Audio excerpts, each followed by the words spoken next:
ಸ್ನೇಹಿತರೆ ನಮಸ್ಕಾರ, welcome back to our channel. ಸ್ನೇಹಿತರೆ, BPL ಕಾರ್ಡ್ ನಿರೀಕ್ಷೆಯಲ್ಲಿದ್ದಂಥವರಿಗೆ ರಾಜ್ಯದಲ್ಲಿ ಇದೀಗ ಸಚಿವ KH ಮುನಿಯಪ್ಪ ಶುಭ ಸುದ್ದಿಯನ್ನು ಕೊಟ್ಟಿದ್ದಾರೆ. ಹಾಗಾದರೆ BPL ಕಾರ್ಡುದಾರರಿಗಿರ್ತಕ್ಕಂಥ ಸಿಹಿ ಸುದ್ದಿಯಾದರೂ ಏನು? ಇದರ ಬಗ್ಗೆ ಒಂದಷ್ಟು ಮಾಹಿತಿಯನ್ನು ಕೊಡ್ತಾ ಹೋಗ್ತೀನಿ. ಅದಕ್ಕಿಂತ ಮೊದಲು ನೀವಿನ್ನೂ ನಮ್ಮ ಚಾನಲನ್ನು ಸಬ್ಸ್ಕ್ರೈಬ್ ಮಾಡ್ಕೊಂಡಿಲ್ಲ ಅಂದರೆ ನಮ್ಮ ಚಾನಲನ್ನು ಸಬ್ಸ್ಕ್ರೈಬ್ ಮಾಡಿಕೊಂಡು ಪಕ್ಕದಲ್ಲಿ ಬರ್ತಕ್ಕಂಥ ಬೆಲ್ ಐಕಾನ್ ಮೇಲೆ ಮರಿದೆ ಕ್ಲಿಕ್ ಮಾಡ್ಕೊಳ್ಳಿ.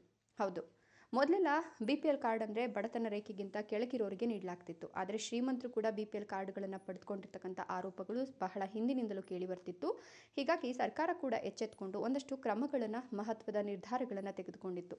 ಅನರ್ಹರಿಂದ BPL ಕಾರ್ಡ್ಗಳನ್ನು ಕಸಿದುಕೊಳ್ಳುವ ಪ್ರಯತ್ನವನ್ನು ಕೂಡ ಮಾಡಿ ಅವರನ್ನು BPLನಿಂದ APLಗೆ ವರ್ಗಾವಣೆ ಮಾಡುವ ಕೆಲಸವನ್ನು ಕೂಡ ಮಾಡಿತ್ತು. ಈ ನಡುವೆ ಆಹಾರ ಸಚಿವ KH ಮುನಿಯಪ್ಪ ಅವರು ಹೊಸ BPL ಕಾರ್ಡ್ ನಿರೀಕ್ಷೆಯಲ್ಲಿದ್ದವರಿಗೆ ಭರ್ಜರಿ ಸಿಹಿ ಸುದ್ದಿ ಕೂಡ ಕೊಟ್ಟಿದ್ದಾರೆ.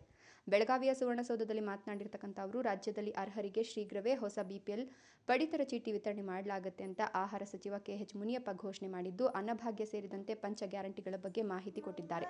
ಹೌದು, APL ಕಾರ್ಡ್ಗೆ ಮೊದಲು 15 kg ಅಕ್ಕಿ ಕೊಡ್ತಿದ್ರು, ಅವರು ತೆಗೆದುಕೊಳ್ತಿರಲಿಲ್ಲ. ಆದ್ರಿಂದ ಅದನ್ನು ನಿಲ್ಲಿಸಿದ್ವು. ಬೇಡಿಕೆಗಳು ಬಂದರೆ ಮತ್ತೆ ಅಕ್ಕಿ ಕೊಡ್ತೀವಿ ಅಂತ.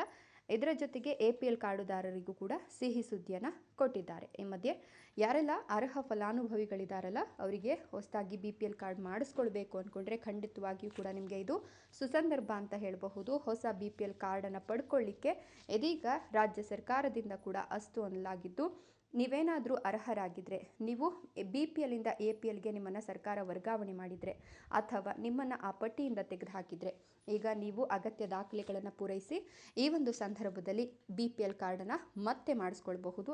ಅಥವಾ ಇನ್ನೂ ಕೂಡ ಕಾರ್ಡನ್ನು ಮಾಡಿಸ್ಕೊಂಡಿಲ್ಲ ಅಂತಿರ್ತಕ್ಕಂಥವ್ರಿಗೂ ಕೂಡ ಈ ಒಂದು ಸಂದರ್ಭದಲ್ಲಿ ಶುಭ ಸುದ್ದಿ ಅಂತ ಹೇಳಬಹುದು. ಹೊಸದಾಗಿ ನೀವು ಕೂಡ BPL ಕಾರ್ಡನ್ನು ಮಾಡಿಸ್ಕೊಳ್ಬಹುದು. ಇದರ ಬಗ್ಗೆ ನಿಮ್ಮ ಅನಿಸಿಕೆ, ಅಭಿಪ್ರಾಯಗಳನ್ನು ಕಮೆಂಟ್ಸ್ ಮಾಡಿ. ವಿಡಿಯೋ ಇಷ್ಟ ಆದರೆ ಲೈಕ್ ಕೊಟ್ಟು ಶೇರ್ ಮಾಡಿ. ತಪ್ಪದೆ ನಮ್ಮ ಚಾನಲನ್ನು ಸಬ್ಸ್ಕ್ರೈಬ್ ಮಾಡ್ಕೊಳ್ಳಿ.